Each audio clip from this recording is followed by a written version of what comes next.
I'm not ashamed to own my Lord, nor to defend his cause. Maintain the honors of his word, the glory of his cross. Hello, I'm James Brown, and on behalf of the Eastern Church of Christ located in Toronto, Canada, I'd like to welcome you to today's edition of Walking Through the Bible, a podcast where we seek to study the Bible and the Bible alone. Please stick around afterwards for information on how you can contact us. But for now, please go to the book of Genesis, and we'll turn you over to Jeremy Disocam for our study of the day. Thank you, James, and welcome to all of our viewers. This is the 136th lesson in our study of Genesis. Yesterday we covered Genesis chapter 39, verses 19 to 23, discussing Joseph being thrown into prison. If you missed that episode and would like to watch it, you can find it and all of our other podcasts on our website at www.eastendchurch.org. You can also find them on our YouTube channel at www.youtube.com/EastEndChurchOfChrist under the Walking Through the Bible Genesis playlist. Today we're going to begin with Genesis 40 verse 1 and read through verse 15. The text that you'll see on the screen is from the English Standard Version, but you're welcome to follow along with any version that you have. So let's now read Genesis 40 beginning at verse 1. Sometime after this, the cupbearer of the king of Egypt and his baker committed an offense against their lord the king of Egypt. And Pharaoh was angry with his two officers, the chief cupbearer and the chief baker, and he put them in custody in the house of the captain of the guard, in the prison where Joseph was confined.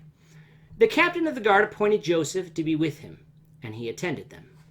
They continued for some time in custody, and one night they both dreamed, the cupbearer and the baker of the king of Egypt, who were confined in the prison, each his own dream, and each dream with its own interpretation. When Joseph came to them in the morning, he saw that they were troubled. So he asked Pharaoh's officers, who were with him in custody in his master's house, "Why are your faces downcast today?" They said to him, "We have had dreams, and there is no one to interpret them." And Joseph said to them, "Do not interpretations belong to God? Please tell them to me." So the chief cupbearer told his dream to Joseph and said to him, "In my dream there was a vine before me, and on the vine there were 3 branches. As soon as it budded, its blossoms shot forth, and the clusters ripened into grapes. Pharaoh's cup was in my hand, and I took the grapes and pressed them into Pharaoh's cup and placed the cup in Pharaoh's hand." Then Joseph said to him, "This is its interpretation. The 3 branches are 3 days. In 3 days Pharaoh will lift up your head and restore you to your office, and you shall place Pharaoh's cup in his hand as formerly when you were his cupbearer. Only remember me when it is well with you, and please do me the kindness to mention me to Pharaoh, and so get me out of this house, for I was indeed stolen out of the land of the Hebrews, and here also I have done nothing that they should put me into the pit." Yesterday we discussed how Joseph was thrown in prison, accused of attempting to rape Potiphar's wife, a crime he didn't commit. Yet the Lord was with Joseph, for Joseph indeed had not sinned, and Joseph still trusted in God.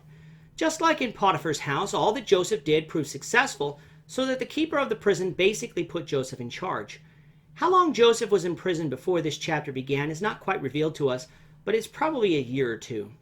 While Joseph was in prison, lo and behold, 2 of Pharaoh's servants, the chief cupbearer and the chief baker, both displeased Pharaoh in some way and were thrown into prison.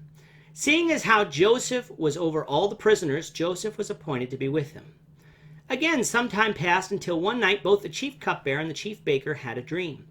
These dreams were not, however, what we might call normal dreams, for they were such that both of these men were troubled afterwards. Why were they troubled? Because they didn't understand what their dreams meant. Having dreams is quite normal to have. We don't exactly know why we dream, except that God created our brains to engage in such. And regularly our dreams are pleasant, but on occasions we have what are known as nightmares, dreams that are frightening. I don't believe necessarily that's what these 2 men had here, but they were troubled. They wanted to know what their dreams meant. Understanding the meaning of dreams is often a futile exercise, for invariably they have no meaning. However, in Old Testament times, apart from the written scriptures, God spoke to people through dreams, either giving them a message they were to heed, or by giving them a glimpse into some future event that God would cause to come to pass. When these men told Joseph that they wanted to know what their dreams meant, Joseph correctly told them that interpretations belong only to God. He then tells them to tell him their dreams, and God would reveal to them their meaning. The chief cupbearer goes first and says he saw a vine with 3 branches on it. As soon as it budded, its blossoms shot forth and clusters of grapes ripened. He then saw himself crushing the grapes into Pharaoh's cup and giving it to Pharaoh. Joseph said the branches represented 3 days, after which he would be released from prison and restored to his office. Seeing this to be true, Joseph asked the cupbearer to remember him and tell Pharaoh of his situation. We'll deal with the chief baker's dream, the Lord willing, tomorrow. With that, our time is up for today. Please join us, the Lord willing, tomorrow when we will continue our study of Genesis, beginning with Genesis 40, verse 16. Thank you, Jeremy. And to our viewers, we also thank you for watching. Don't forget to subscribe to our YouTube channel by clicking on the subscribe button below.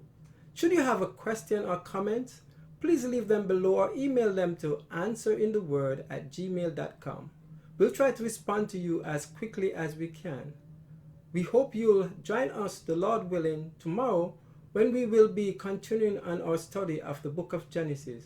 Goodbye for now and have a great day. I'm not ashamed to own my Lord.